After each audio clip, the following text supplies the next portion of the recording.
दोस्तों, दिल्ली के विधानसभा चुनाव ने सबको चौंका दिया है। इसमें भारतीय जनता पार्टी को एक बहुत बड़ी जीत मिली है और आप पार्टी जो बहुत आत्मविश्वास में थी, उसको बड़ी हार का सामना करना पड़ा। इस चुनाव में बाकी सब पार्टियों ने भी अपने कैंडिडेट्स खड़े किए थे, जैसे कांग्रेस, AIM, NCP और दूसरी पार्टियों ने भी अपने कैंडिडेट खड़े किए थे। और इस समय जो इंडिया अलायंस की जो कल्पना थी, उसको एकदम परे कर दिया गया था और ऐसा माना जा रहा था कि इंडिया अलायंस जो है वो केवल लोकसभा के चुनाव के लिए है। ये बहुत बड़ी गलती का परिणाम ये हुआ है कि भाजपा पूरी मेजॉरिटी से वहाँ जीत कर आई है। और भी बहुत सारे फैक्टर्स होंगे जिसके कारण इस पार्टी ने अपनी जीत को दर्ज किया है बड़े पैमाने पर। उसमें पहला सबसे बड़ा फैक्टर तो ये है, पहला सबसे बड़ा उसमें कारण ये है कि इस बार RSS के कार्यकर्ताओं ने 50,000 घरों में जाकर व्यक्ति से व्यक्ति तक अपनी बात को रखा, उनके समस्याओं को सुना और उन्होंने अपने राजनीतिक एजेंडा को सामने किया। दूसरा ये है कि क्योंकि विरोधी जो चुनाव के ये मतदान थे वो काफ़ी बिखर गए। 13-14 कॉन्स्टिट्यूंसीज ऐसी हैं जहाँ आप पार्टी के हार का जो मतदान है, जो वोट्स हैं, वो कांग्रेस के हासिल किए हुए वोटों से कम है। यानी इन जगह अगर कांग्रेस ना होती तो शायद परिणाम कुछ अलग होते। ऐसे ही दूसरी पार्टियों ने मिलकर इन वोटों को जो बीजेपी के विरोध वाले हैं उसमें कुतर कर उनको बीजेपी का जीत को सुनिश्चित किया है। अब इसमें वैसे तो बहुत सारी चीज़ें देखी जा सकती हैं कि जब लोकसभा के चुनाव परिणाम इस बार पहले से काफ़ी विपक्ष के लिए अच्छे आए थे। इंडिया अलायंस बना, उसमें मजबूती आई, उसके गठबंधन के कारण काफ़ी ज़्यादा सीटें आई और पहले से ज़्यादा सीटें आई और भाजपा का जो सपना था 400 पार का, वो पूरा चूर चूर हो गया था और विपक्ष को एक बड़ी आशा मिली।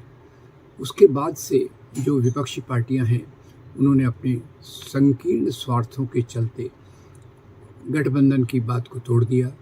हरियाणा में यही हुआ, कभी एक पार्टी जिद करती है, कभी दूसरी पार्टी जिद करती है, जिसके कारण विपक्ष के वोट बिखर जाते हैं। दिल्ली में भी यही हुआ। दिल्ली में अरविंद केजरीवाल ने शुरू से घोषणा कर दी कि वो चुनाव अलग से लड़ेंगे। ये एक बहुत खतरनाक कदम था जिसके कारण बाकी सब विपक्षी पार्टियां भी चुनाव के मैदान में खड़ी हो गई।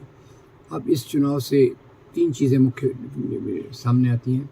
एक तो बीजेपी के पास पूरी चुनावी मशीनरी है, इलेक्शन कमीशन हो, पैसा हो, लोगों के काम करने वाले उपलब्ध लोग हों।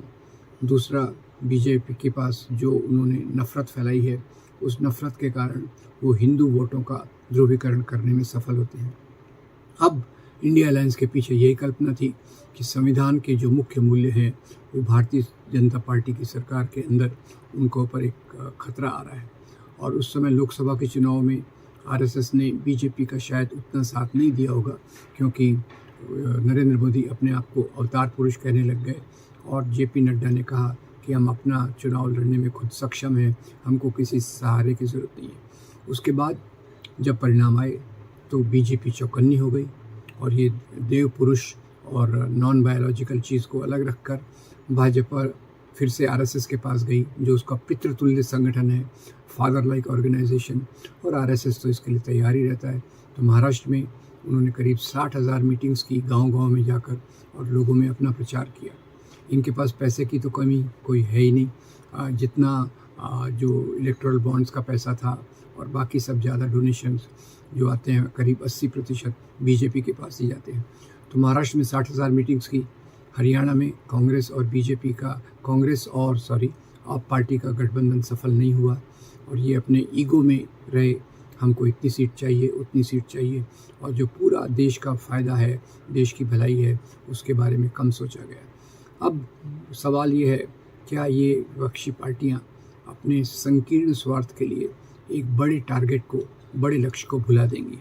ये एक बहुत महत्वपूर्ण बात है, क्योंकि मुख्य तौर से इंडिया गठबंधन बनने की जो प्रक्रिया थी वो देश के चुनाव के इतिहास में एक बहुत बड़ा महत्वपूर्ण कदम था और उसको जो कुछ रुकावटें आई हैं उसको दूर करने के बजाय लोग उसको और मजबूत कर रहे हैं।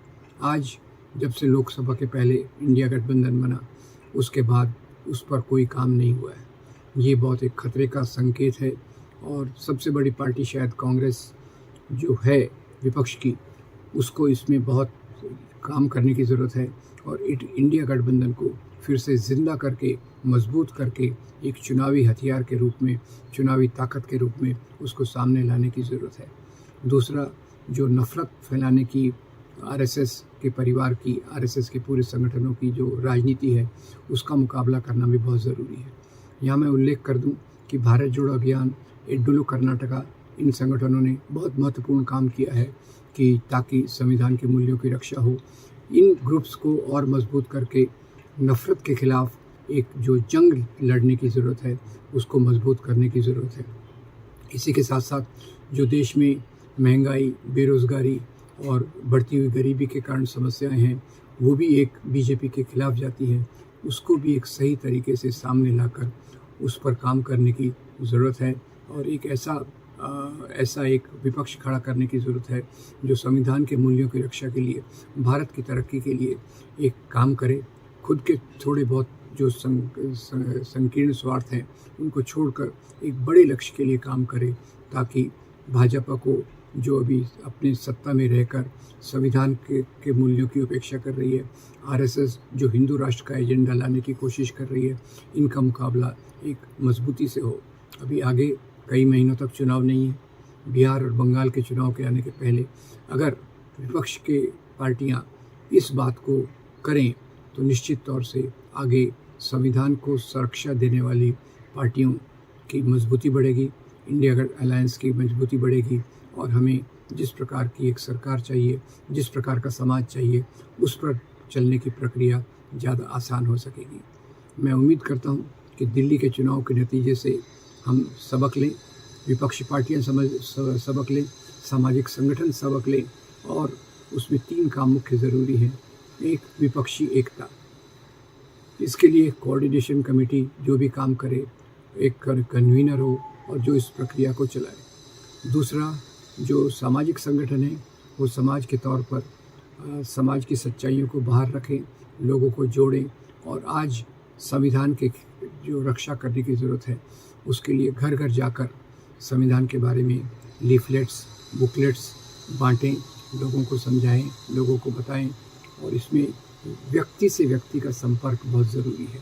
केवल भाषण और बड़ी मीटिंगों से कुछ होने वाला नहीं है, या जो भी होगा उसकी एक सीमितता है, जबकि व्यक्ति से व्यक्ति घर घर जाकर प्रचार करने की जो उपलब्धि है वो बहुत बड़ी है। उस उपलब्धि को बिल्कुल प्राप्त करने की कोशिश सामाजिक संगठनों को और राजनीतिक पार्टियों को करने की बहुत ज़रूरी है।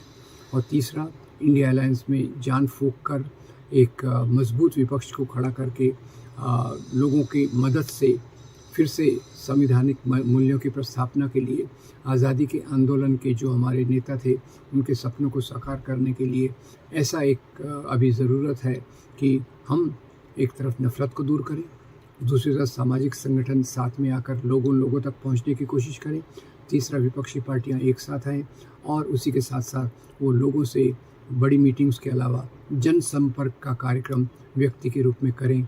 वही एक रास्ता है भविष्य का, आगे जाने का, एक बेहतर भारत के सपने का। बहुत धन्यवाद।